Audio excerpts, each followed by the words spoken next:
Hey y'all, I'm back again on time for the P Valley review. This is for episode 7, and this episode is called Jackson.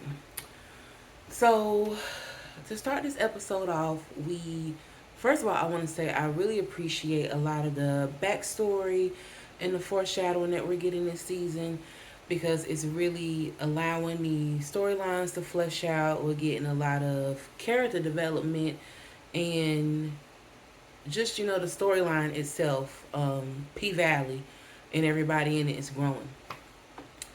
We start off with Grandmother Ernestine. She is on stage at P Valley and she's singing. She's singing Aretha Franklin, "Till You Come Back to Me," and they show her singing throughout I think 3 decades: the '60s, '70s, and '80s.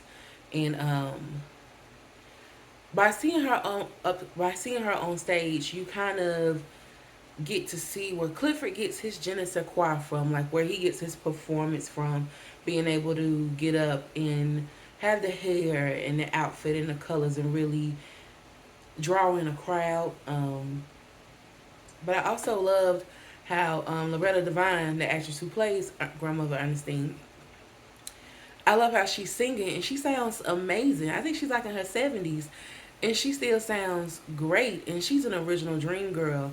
She was Laurel, I think, in the original Dream Girls back in 1982.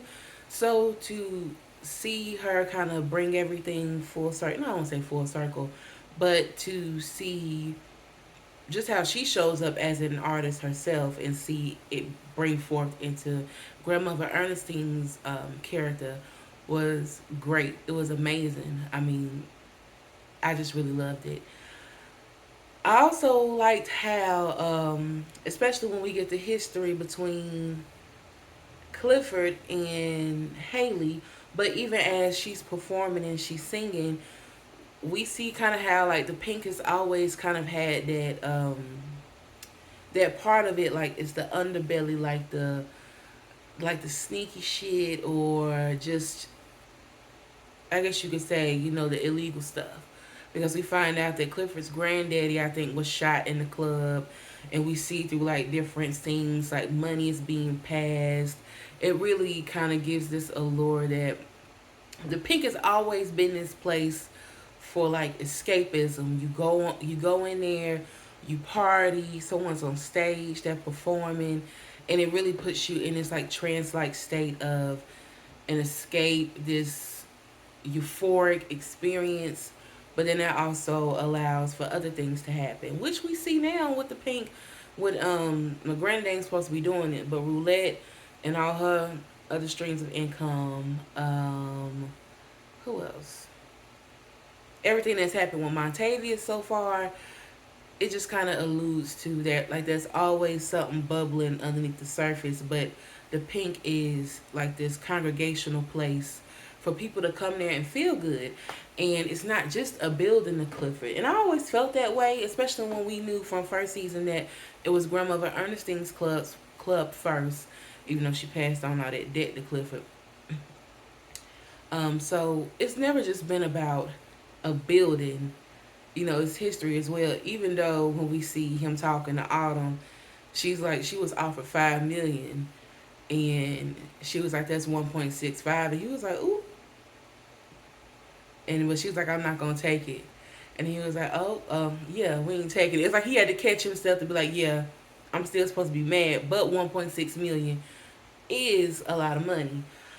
We also see going back to when Grandmother Ernestine was performing in the '80s segment, we are introduced to Clifford, and we see what he's running around with his mama, who we learn her name is Beulah. And I noticed she already was calling him Uncle Clifford then, so I wonder what's the backstory with his name. And I want to know more backstory about his mama, like how did she pass? You know, what did she? Cause she kind of had like, if we didn't have Grandmother Ernestine, Clifford's mama kind of gave me a little bit of, I can't remember his name in the movie, but Cuba Gooding Jr.'s mama, Faith Evans from Fighting Temptations, like She was from the South, had that she wanted to go be a singer, and she had a single mother with her son, and she got caught up in the lifestyle and stuff like that.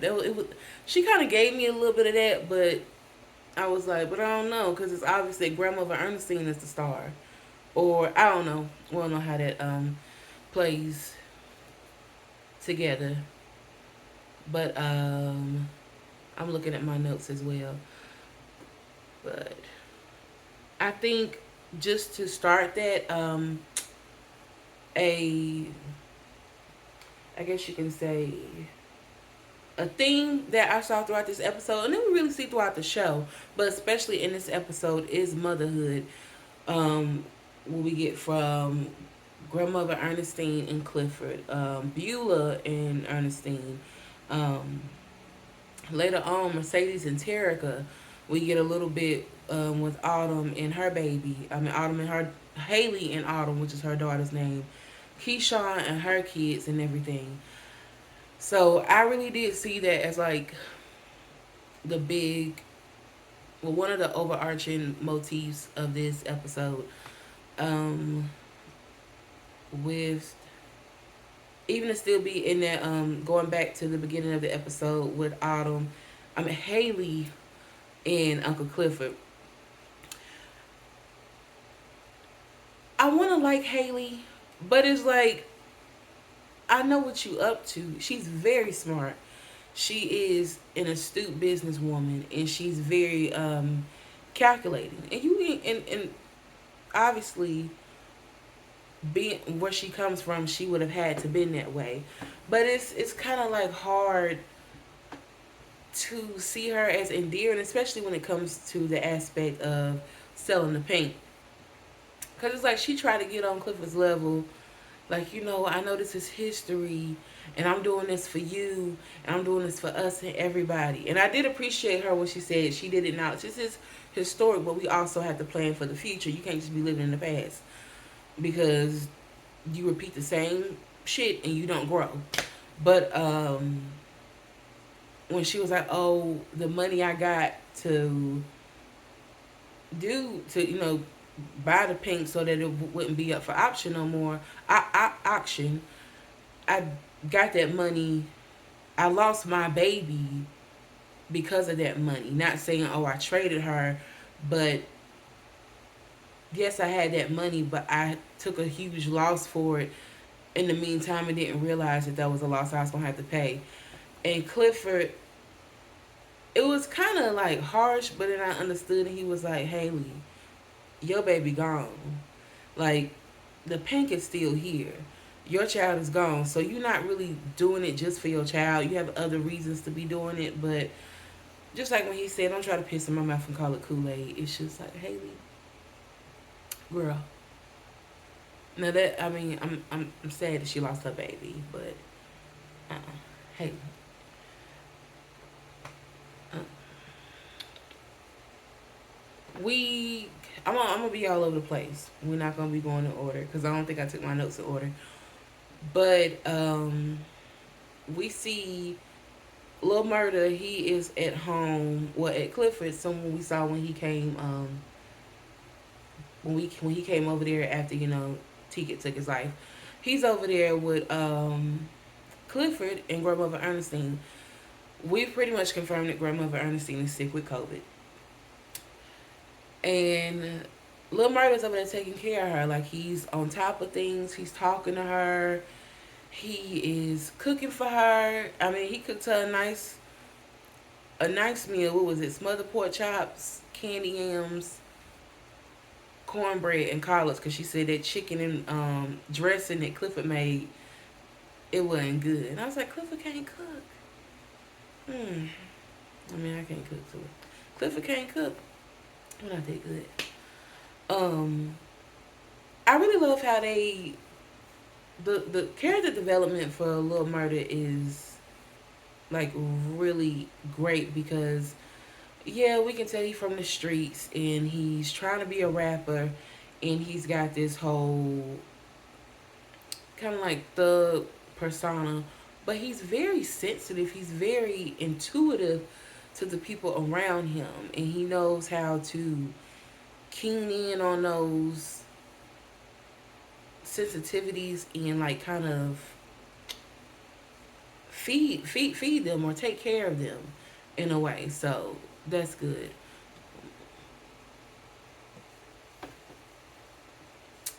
So I really enjoy that about Lil Murder. But I also know, but Grandmother Ernestine,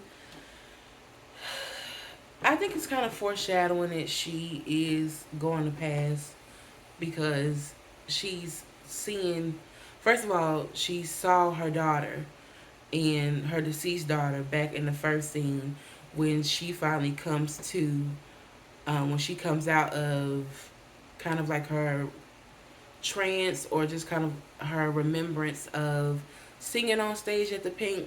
She goes from the 60s to 70s to the 80s, and then she comes back to present day, and she sees someone coming up with a drink in this um, white dress, pretty dark skinned woman, and it's we learn that that's Beulah, Clifford's mama, and she's like, "Mama, come on, get you a rest. We get you some rest. We got a drink waiting for you." And she said, "I'm not ready." And so even from the last episode, in episode 6, when she answers the door and it's Lil Murder, she calls out for Daddy. Her daddy is obviously long dead because she's an older woman. She thinks that Lil Murder is Isaac Hayes. Granted, she blind, but even then, when they're talking, she tells him, "I smelled death on you. I smelled all that blood." And it's just kind of like this reinforcement that Grandmother Ernestine is like slowly transitioning to the other side because it's like it's almost now she's able to communicate with people who have already left us. That other people who are alive and well probably can't or not receiving that energy to be able to tune into it. It's kind of almost implied that Grandmother Ernestine can because she's on her way to becoming them as well. She's on her way to joining them. So Clifford comes in and he like, "What you watching my grandma, all that, you know?" And Lil Murder's like, "Yeah, he's taking care of Grandmother Ernestine." We also see even before then, when we first see Lil Murder for the episode, when he's waking up and he's getting all these alerts on his phone from the song that he has with Tina Snow, we know, Megan Thee Stallion. And everybody's loving it. Wody then called him, he answered the phone, and Wody like, "Nigga, what's up? I ain't been able to get in contact with you." Excuse me. And you can tell Lil Murder's just not into it. He's having flashbacks of Teak. He's been crying. And when he was like, well, because look, Wody tells Lil Murder that, everybody's loving the song. The venues that canceled, they want to reschedule. And then he was like, well, what we going to do about security? We ain't got to worry about firing Teak. He fired himself. So. And then Wody's kind of like, yeah, you know. I think Wody,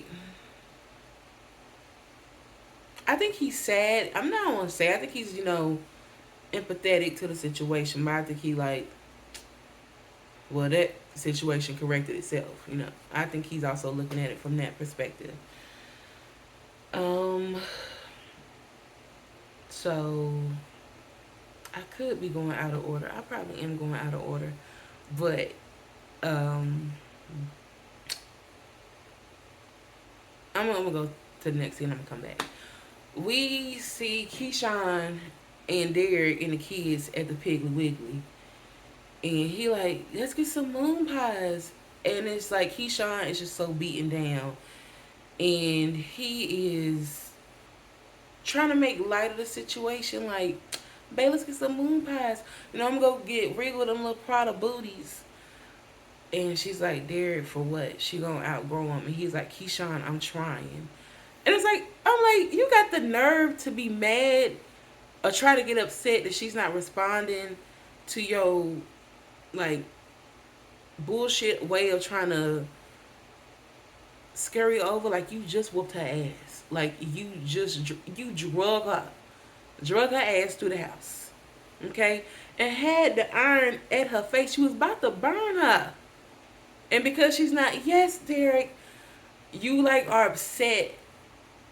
Like even in that moment, it just speaks to the abuse. She still has to coddle him, even though he is the abuser. Like she has to kind of act like her pain isn't what it is, so he doesn't feel bad about the pain that he's caused her. And it's like, fool. Even though he white, I just want even though Derek white, I really blame nigga. Please, like I'm like nigga, please stop. No, no, nigga, no.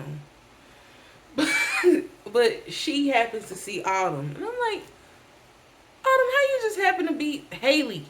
Well, she know her as Autumn. I'm like, how you just happen to be at the Piggly Wiggly too, in another pantsuit? You just down at the Piggly Wiggly in a pantsuit, like you about to go to another conference room.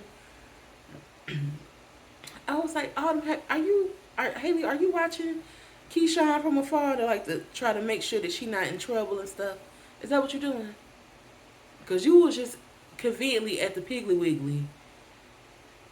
It looked like a designer pantsuit. Please correct me if it wasn't a pantsuit, but I think it was. And so Keyshawn's like, Derek, I need to go get some makeup, like some new makeup to cover up my face. I'm like,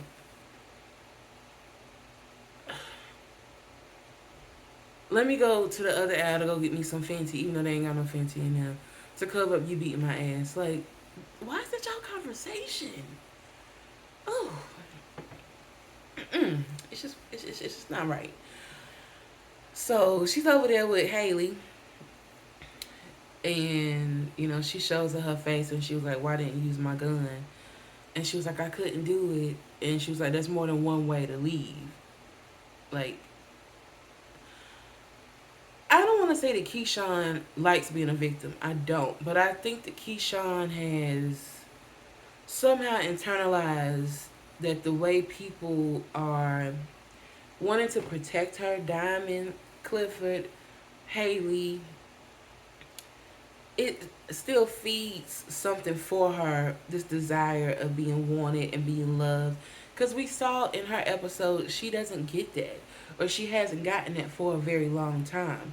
So it's almost in any way that I can get it, even to my own detriment and my own safety, I still want it.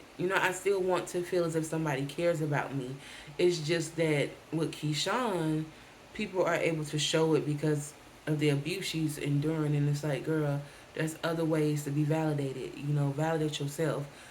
Don't get validation because people want to help you and take care of you because you're getting your ass whooped. Like, no. There's other ways.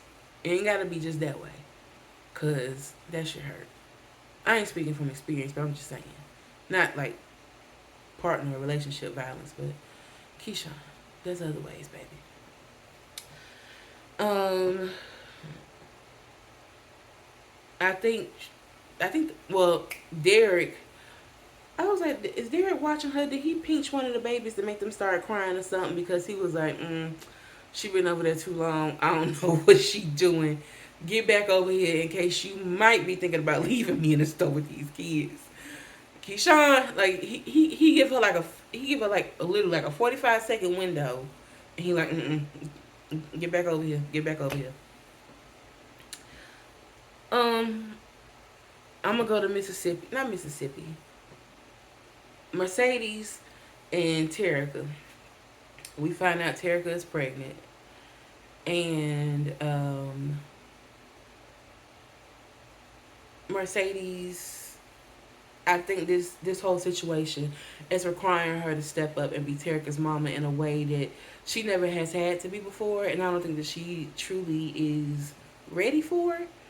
Um, because I think this situation requires her to not only look at herself, but look at where she's come from, and with Patrice and what she's been taught and how she's showing up in this moment and how to be there for Terica, it's almost like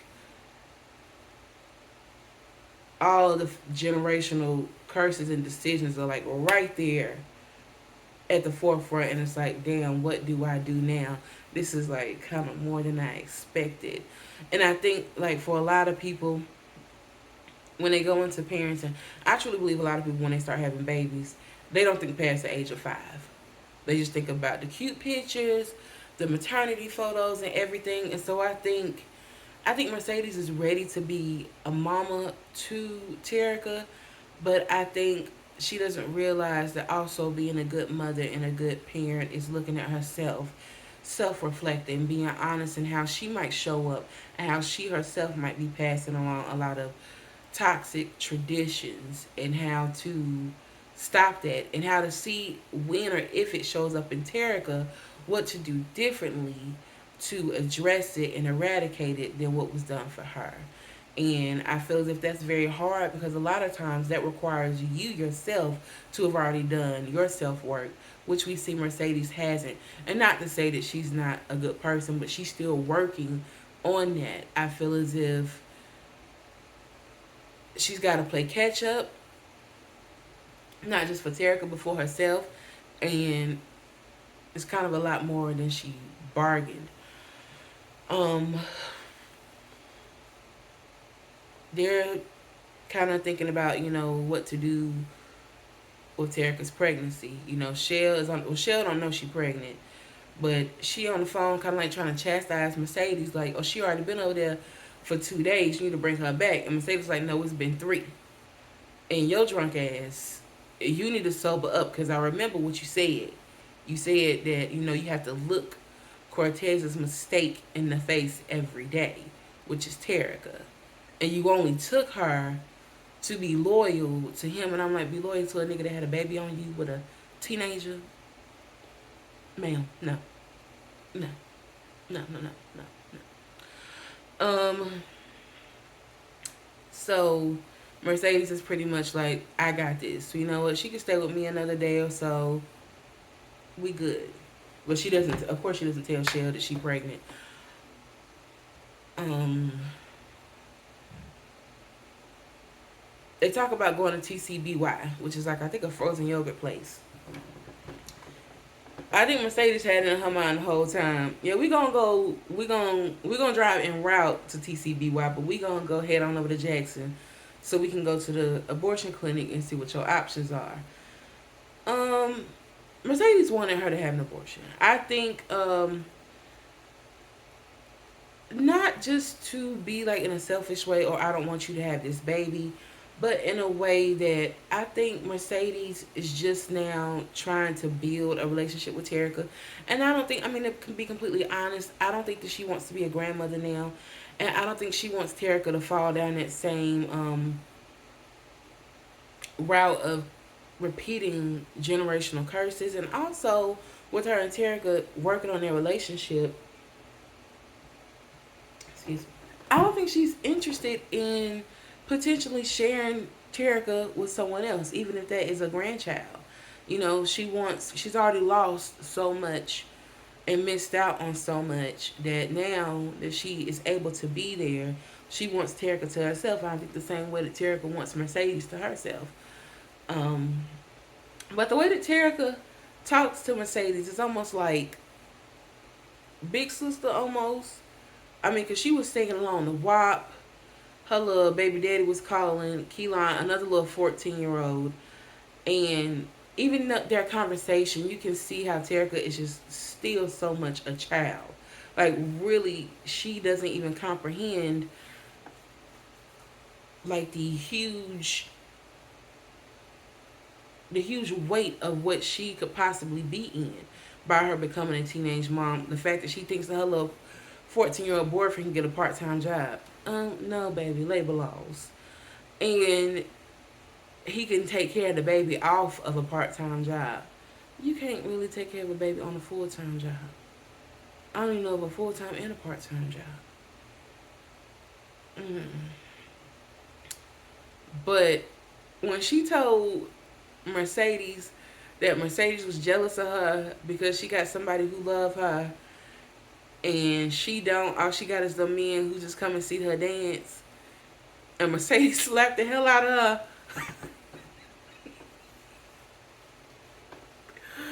And she was like, when I get old, when I get become a mama, I ain't gonna never hit my baby. And she was like, I said the same thing. So I think even in that moment, Mercedes is still growing, which a lot of people, and I think that goes into another topic with, disciplining your kids. But a lot of people now don't want to hit their kids because a lot of times, most people, when they call themselves discipline their kids, it's out of anger. If you really are not angry with them in that moment and you take a moment and really assess the situation, is it worth hitting them? Is it worth, you know, I'm going to slap you or whatever? Or what that does to your child when you hit them in the face.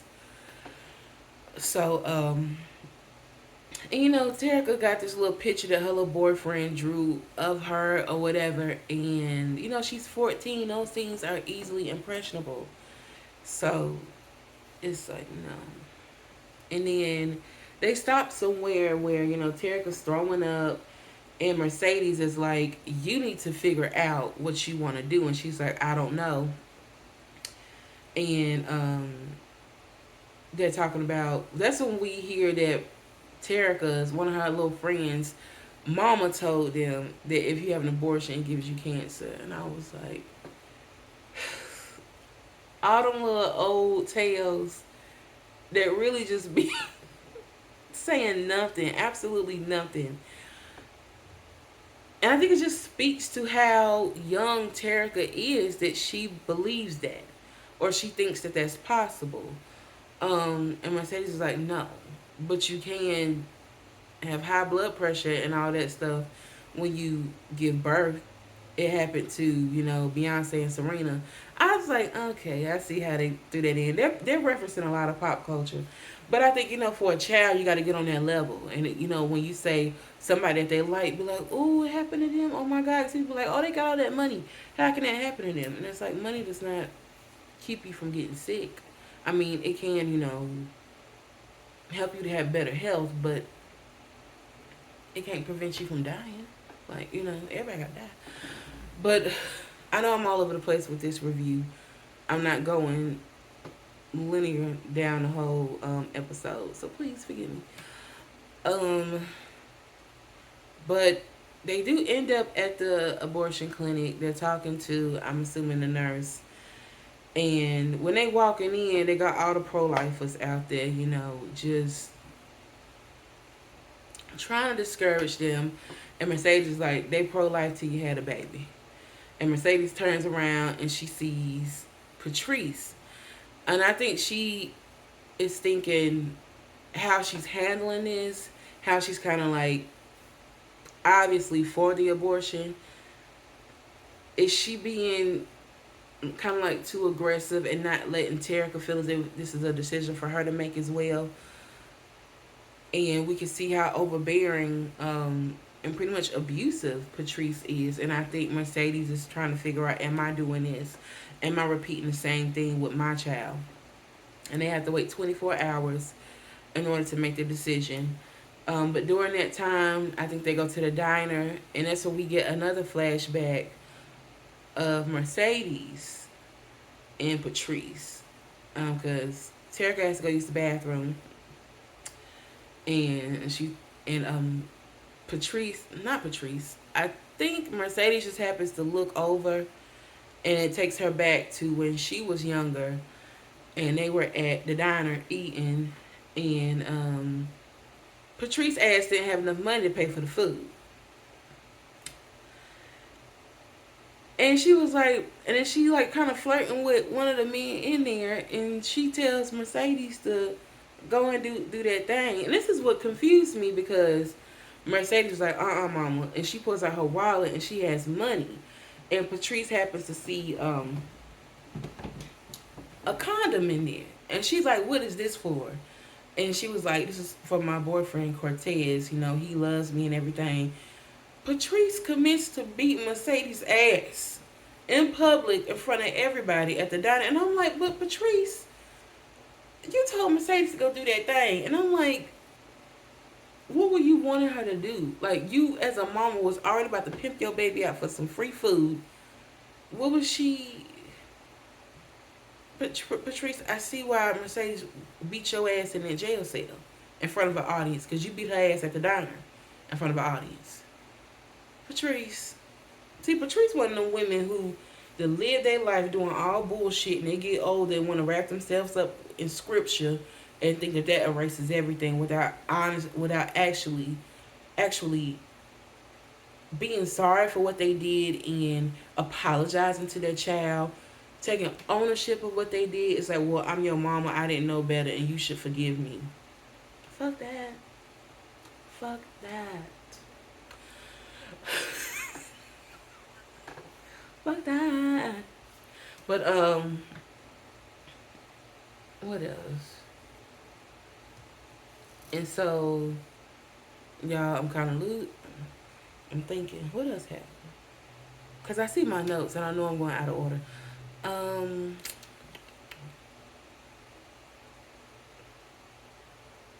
but I know as they're waiting, I guess at their hotel room, they go to the little pool. They see another girl who obviously got like 3 or 4 kids, and Mercedes is like, "Do you want to be like that? Do you want to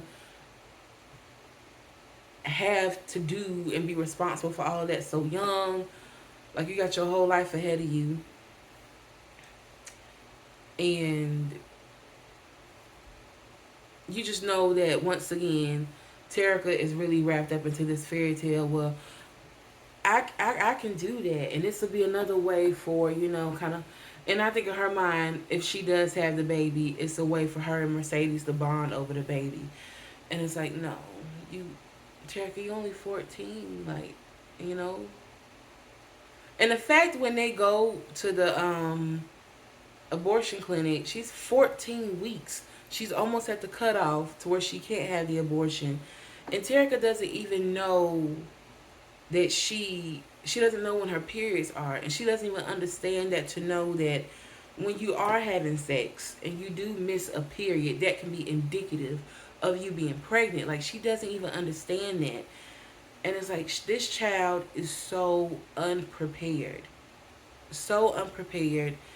And if she were to have a baby trying to play catch up while trying to raise a baby while still growing up, that's just gonna put that child at a deficit, and it's just gonna keep repeating everything. And it's like, Shell, what the fuck was you doing? You was over there, had all that mouth for Sadie's. You drunk. You ain't talked the girl shit. I'm sorry. Shell get on my nerves. And her, side note, tangent, her and Andre, I don't like how they looking like homeless bums this season. I guess it just, goes along with their storyline, but they both up here looking bad. Shell looking bad. I mean, looking bad. But even when they're in the hotel room, her and Mercedes and Terica, they kind of like have a spat where it's obvious that Mercedes wants Terica to have this procedure. And Terica, I don't know if I'm remembering it correctly, but Terica really is holding Mercedes to task. Like, why were you not there for me? You always have an excuse as to why you couldn't be a mama to me. And Mercedes always like, well, I was dancing, wasn't no Court gonna give a strip of her baby and my mama and Shell. But it's like, just like Terica said, what kept you from coming to my 7th birthday party? What kept you from doing the visitations? I think Mercedes wanted to be a mama, but at the same time, that freedom that she had from not having to be responsible for Terica at that time, she enjoyed it. That allowed her to live her life or even get it ready for Terica in a sense. And speaking of that, Terica talking about she wanted to paint her room green for the baby or whatever. Like, girl, that's why I'm saying, like, when people be having babies, they only be thinking about like the baby shower, the pictures, and the whole My baby gonna be so cute and this and that. They're not thinking about when they're gonna be 8 and 13, 17, or even 22 and they still need their help. But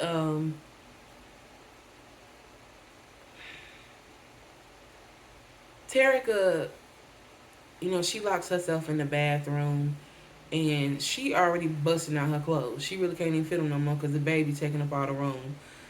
And she says that she's not going because her and Mercedes are arguing, and pretty much the abortion. She's saying, "Is it something that you consider? Did you consider it?" And she was like, "I did consider it when I was pregnant with you." And she was saying that when she becomes a mama, she doesn't want her child to ever know or ever feel as if she considered not having them, but she also doesn't want them to feel as if she regretted having them. Like once they're here. And that's kind of like how Shell feels about her. And I know that Mercedes once contemplated having an abortion. I'm pretty sure when she found out she was pregnant, and we found out when she was in the car with Terica earlier, like these guys or these people, especially these not in Terica's situation, but especially in Mercedes, these older guys who pursue these young girls. It's a predatory relationship, and they know how to impress young children because that's exactly what they are. And then when shit hits the fan, they just toss them out like trash. Because she was like, Cortez, he said he loved me until I got pregnant, and then he didn't want nothing to do with me.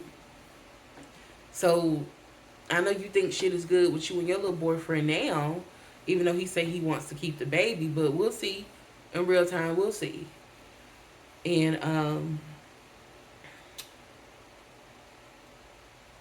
to get back to them being in a hotel room, we learned that Mercedes says that Patrice made her have Terica. So it almost seems as if she thought she was punishing Mercedes by making her keep her baby, even knowing that she couldn't be a good grandmother and Mercedes couldn't be a good mother to her child. And it almost makes me feel as if Patrice and a lot of mothers who do that are jealous of their daughters. And yeah, you could say, she was having sex when she got pregnant, but she was a young girl. Obviously, she was in a predicament where she made a decision that she thought that she was smart enough to understand and probably didn't, or she was coerced, or she was, groomed into making. And so with that, it's almost like I think in a way that they kind of see that their daughters might not go down that route that they did, and they get a little jealous. And if it does turn out that way for them, it's like they're mad that they didn't make a better decision, but they're also mad. It's like they're mad that they didn't make a better decision, but they're also like, almost kind of like, see, bitch, you ain't no better than me. You're gonna end up just like me. It's kind of weird. It's kind of weird. It's kind of weird.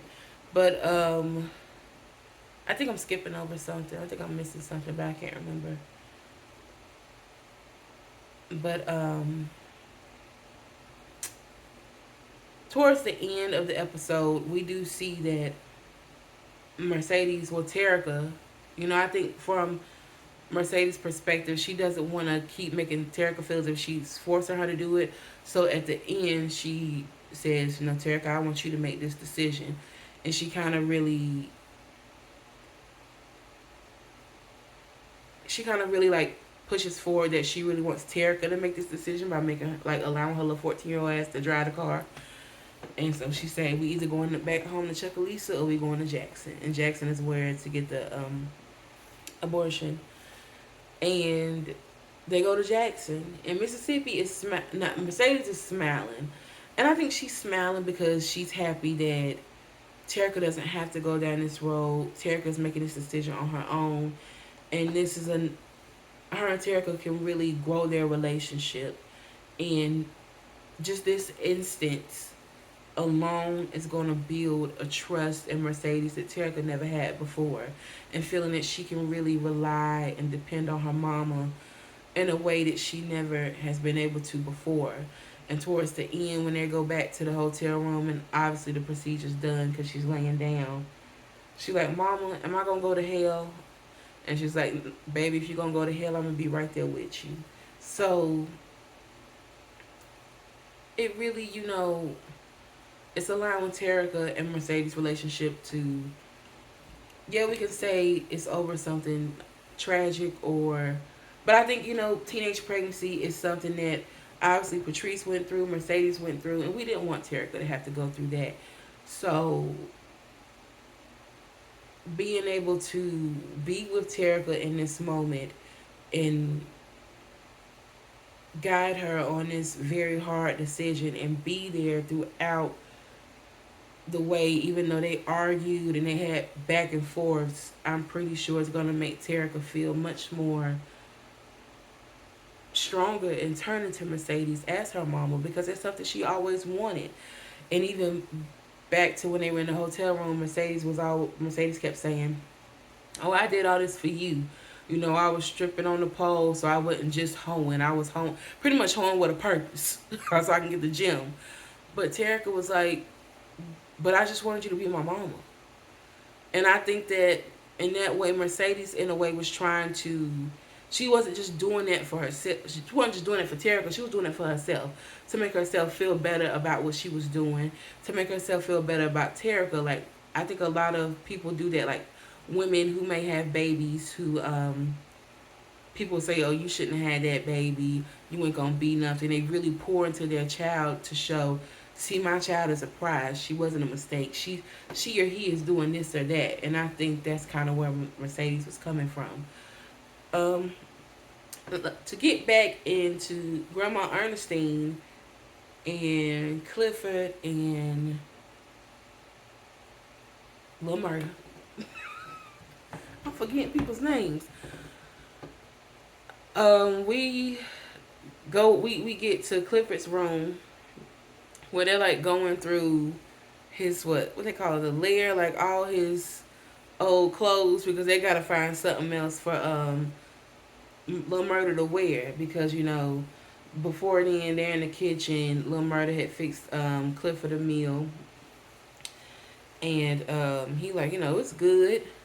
And even Grandmother Ernestine was like, "Ooh, it's good." He was like, "She gonna put in a word for Clifford, to keep Lil Murder around." I like the part when she thought he was Isaac Hayes, and he was like, "No, it's Lamarcus." And she was like, "Who?" He was like, "Lil Murder." She was like, "I like that better." I love Loretta Devine, but they talking about Hailey before they even get to his room. They talking about Hailey and how this whole selling the pink, how that's gonna go down, and he told Lil Murder that well she told Lil Murder that Hailey was offered 5 million. And he was like, "Well, if you get 33%, that's 1.65 million." And he was like, "Okay, little calculator." But then he kind of brought it. He was like, "You'd have seen that money on the floor at the pink throughout the years, so like that ain't nothing to jump at, you know." And I was like, that really brought it into perspective. I was like, Lil Murder's smart. Like he really has seen that money, if not more, in having the pink and people coming in to see those girls dance. So yeah, Haley need to get every dollar for the damn pink if they really gonna sell it. What I'm about to say. Well, they end up in Clifford's room. This might not be the exact way that the scene went, but y'all, I told y'all it's a little bit all over the place.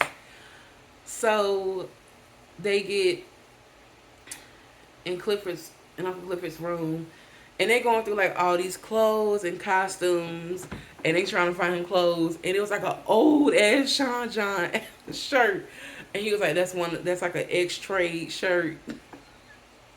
I thought that was funny. Like, you gonna get a little murder one of your old niggas outfits to put on. A little murder like he was gonna put it on too. Um, and I think they were talking about I think they saw a little old Gucci bag.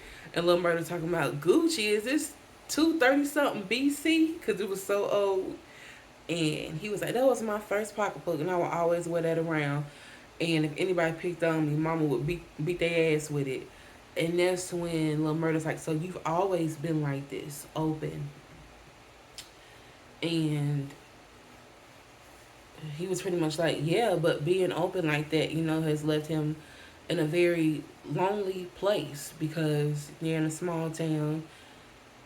Most people aren't supportive of Uncle Clifford and how she presents herself. So pretty much anybody that he's with, once people know that they're together, then it's obvious, oh, you're gay or whatever that is, and that can make things very dangerous. And so he asked Lil Murda, Uncle Clifford asked Lil Murda, who is he?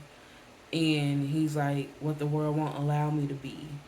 And I like that the deepening of his relationship with Clifford is we're getting to see Lil Murda really come into himself and learn himself and really, you know,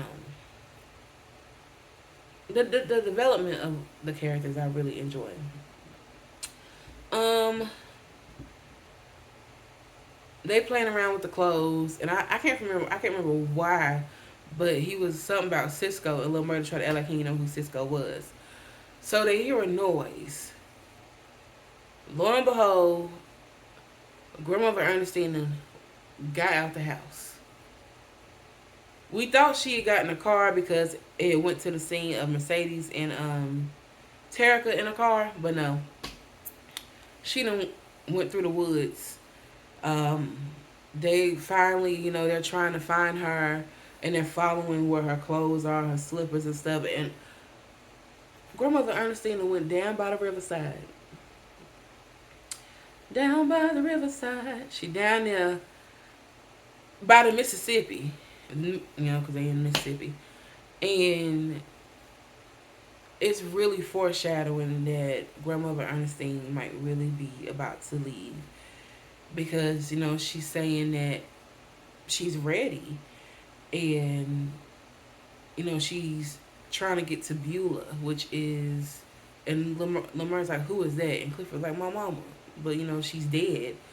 And I think she had every intention on getting in that water. So it makes me wonder, how did Beulah die? Like, why would she think to go to the water to be with Beulah? And she's telling Clifford, if you won't let me go to the water, you got to bring the water to me. And Lil Murda, I think it almost like he had a shirt or something, and he puts it in the water, you know, gets it soaked up with water and squeezes it over Grandmother Ernestine's face. And it's like when the water hits her, it's almost like whatever's left in her kind of like lifts up and out of her body. Like the rest of her is just leaving. And they got to get her back to the hospital. Not to the hospital, but to the house. And at this moment, they don't have any other choice but to send Grandmother Ernestine to the hospital. And this is around the time of COVID. So, because at first I was like, why is Clifford not getting in the back with her? And it's because, during the time of COVID, people were not allowed to ride in the ambulance like they were before, have the visitors that they had before. And Grandmother Ernestine is on the stretcher and she's crying and she's like, I don't want to die alone. And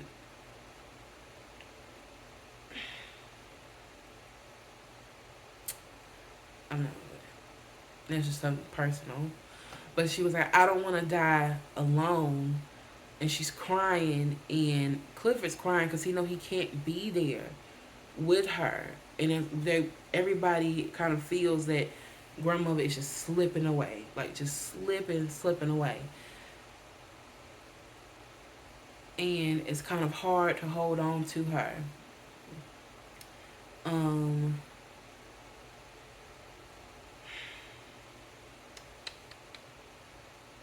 Ooh, it's just this season of P Valley. Try really be having you about hollering after every other episode, like, ugh, whew.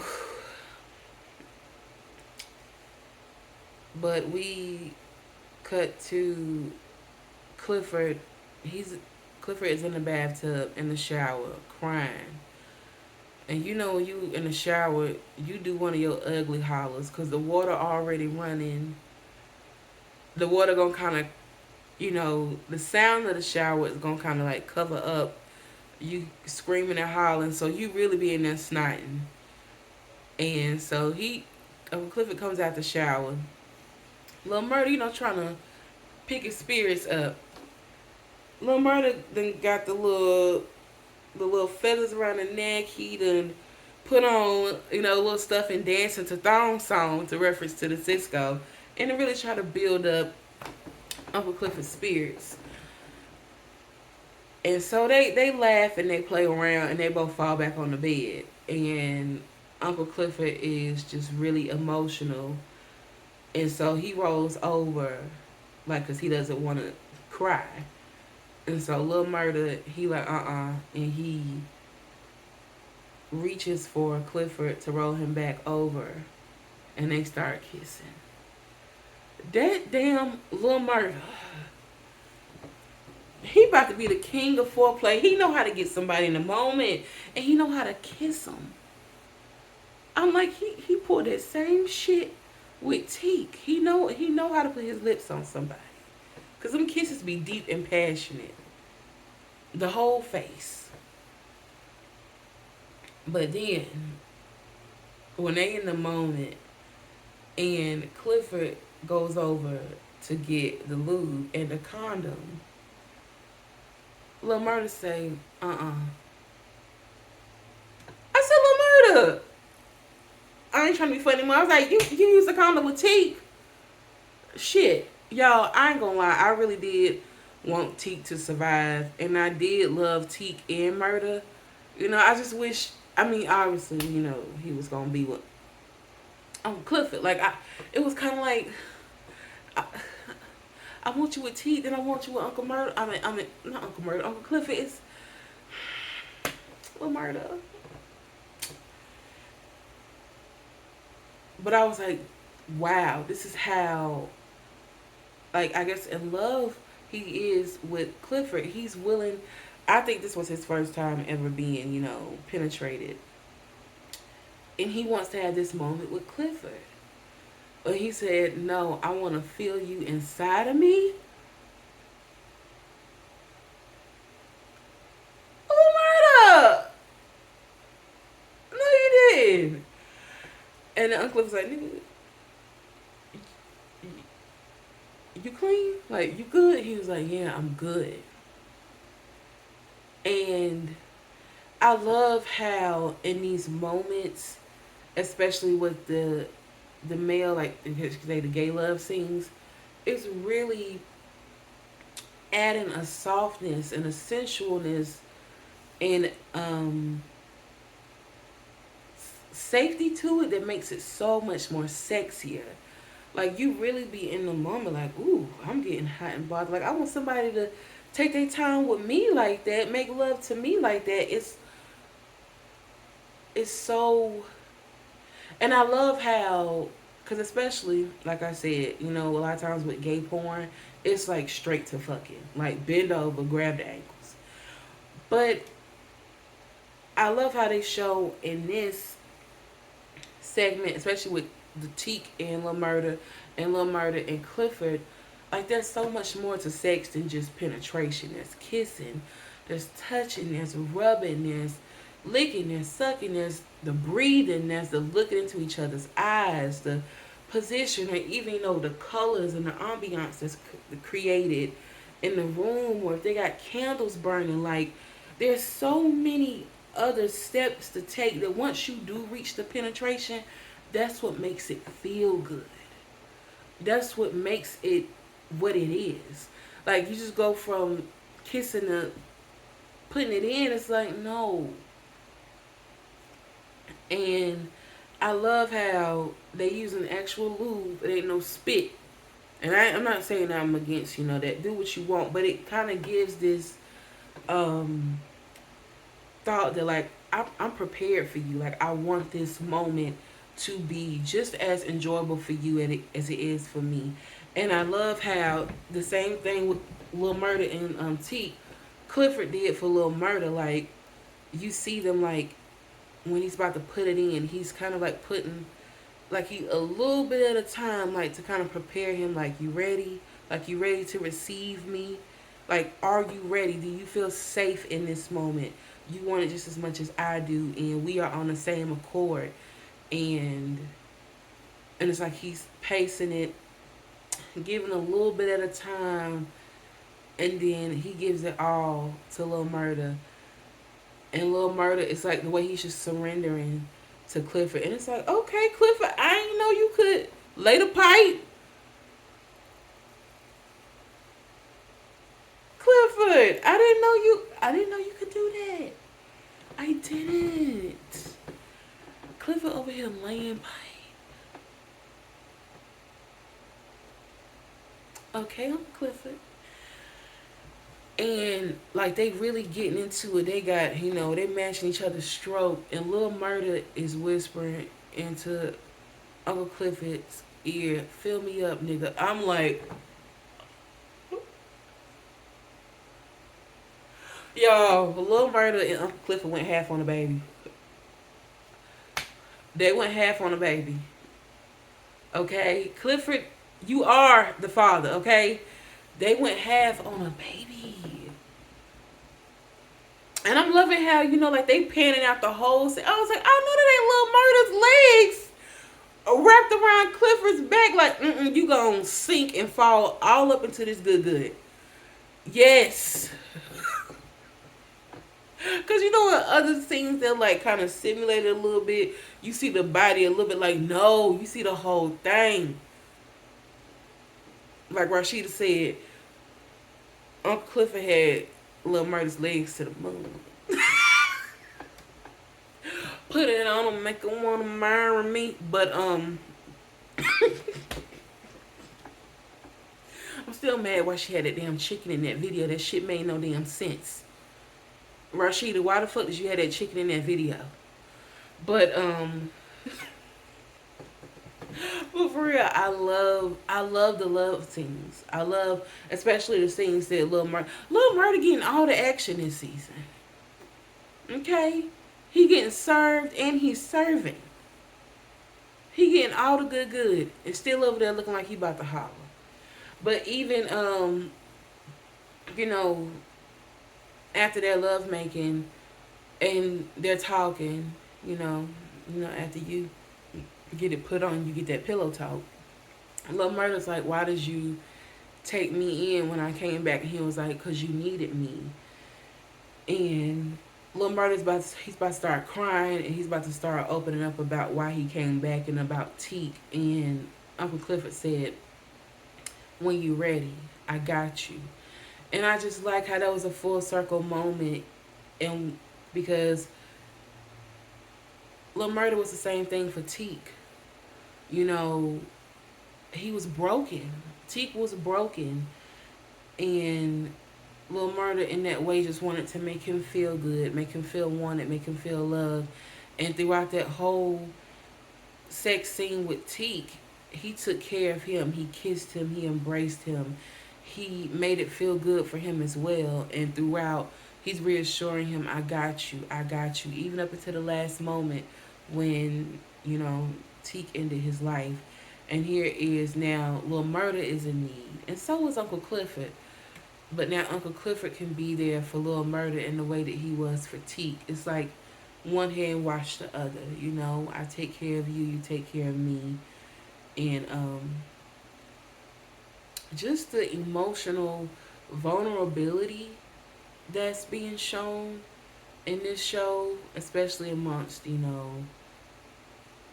male characters, especially the gay male characters, because I'm pretty sure growing up as a gay black man, especially in the deep south, you gotta spend your whole life fighting, trying to protect yourself, and you never probably have the opportunity to really feel what you feel and to know what you are feeling. And that can really lead to people, taking their lives. Not just that, but being so broken inside and feeling like you have no outlet or no way to replenish yourself or no way to even vocalize, this is how I feel, I've been hurt, this has happened to me. You know, it's a lot. And I really love that this show is giving that. But I do want to say,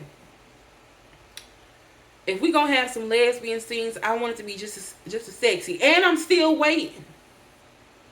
I know Tyler and Miracle are together in real life, but I know I deserve a knockout, juicy, sweaty, love making, touch me on my inside part, my body and my spirit gonna come together and we gonna see it come out of our body and do this at least 5 minutes on screen time. We better get that between Diamond and Mississippi. We better get that between Diamond and Keyshawn. And I know we got Diamond and Big Bone, sneaky bitch, you know, at the beginning of the episode. I appreciate it because Miracle Watts' titties looked scrumptious. They were perfect. But girl, this was before you and Tyler, like in real life. From like we deserve this. Diamond better give Keyshawn the dick. Okay? And he better put it on her real good. Okay? And we deserve a full 5 minute, full length scene. I want to see everything, okay? We deserve it. And speaking of Keyshawn, we get to her at the house with Derek, and Autumn's ass pop up. But she don't know. Well, Hailey, damn, this bitch got so many aliases. Lakeisha. Hailey pops up and makes it seem as if she brought a little present for Regal. And you know, Derek like, who the fuck is this? I don't know her. And she was like, oh, that's one of my co-workers, Autumn. You know, because she only knows Autumn. And she brings this bag and she goes in the room talking to Mississippi and Keyshawn. And she tells her this story as she's holding Regal. And it's giving, you know, it's giving a little Hansel and Gretel, you know. Especially when she was like, we was in the woods. But she was essentially telling Keyshawn that you need to get out. And you need to get out before it's too late. Because I was just like you. I was down and out. And I had a man who came into my life who made me feel good and gave me nice things and built me up only to tear me down. You know, and when I realized that I was already so far deep in. And that's the same thing with Keyshawn. You know, she thought Derek was going to be her white savior, you know, give her these mixed pretty babies, you know, because she has this color complex that was instilled in her from, we saw from at least when she was a teenager, but I'm pretty sure even before then. And so I think that even though the black boys didn't want her, it made her feel even more valuable that, ooh, the pretty, rich white boy wanted me. And I have his babies. That makes me closer to that pure whiteness. And, you know, all of that. And when she said her baby, when Hailey said her baby drowned in her tears, you know, through the abuse that she endured, you know, I'm pretty sure all of her pain and her crying and her strife, and she didn't act on it soon enough until it built up and it built up until it swallowed everything around her, including her baby. And her baby literally drowned in the hurricane. And she's telling Keyshawn, you need to leave before the sacrifice you have to pay for staying in this becomes so great that you could lose your life, lose yourself, or possibly lose your babies. Because Derek is the type of motherfucker who will take out everybody. He ain't gonna leave nobody in there moving, breathing, or nothing. And you need to do something now instead of waiting for the perfect time to leave. Because your perfect time to leave is when Derek is gonna kill your ass. That's when it's gonna be the right time. You know, in a sense of you finally waited until you can be able to leave, but you're not gonna be able to leave the way that you want to. So you're gonna have to be a woman about your shit and just take charge of your life and stop being a damsel in distress and do what you need to do for you and your children before it's too late. And she gives her a phone. That was what was really in the bag. And this is her way of saying, okay, you couldn't leave with that gun, you can leave with this phone. There's more ways to skin a cat. Because this is a phone, and actually this is will help you out more than that gun. Because this is a phone that Derek don't know you have, and he can't track you on it. So you can communicate, you can start setting things up. The time to do it is now. It's no, you don't, Keyshawn, don't keep waiting. You and your baby's life depend on it, and the viewers depend on it too. Because I want to see you get some dick from Diamond.